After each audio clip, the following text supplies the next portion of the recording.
প্রশ্ন: বাংলাদেশ সংবিধানের অভিভাবক বা ব্যাখ্যাকারক কে?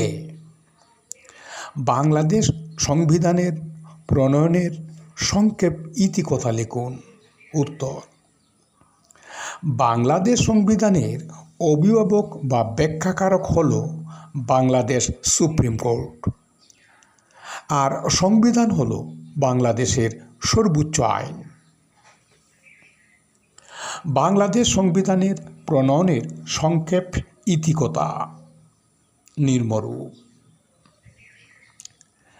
বাংলাদেশের সংবিধান দুষ্পরিবর্তনীয়। বাংলাদেশ সংবিধানের মোট ভাগ 11টি, অনুচ্ছেদ বা ধারা 153টি। সংবিধানের বৈশিষ্ট্য 12টি। এটির প্রণয়ন প্রক্রিয়া শুরু হয়েছিল 23শে মার্চ 1972।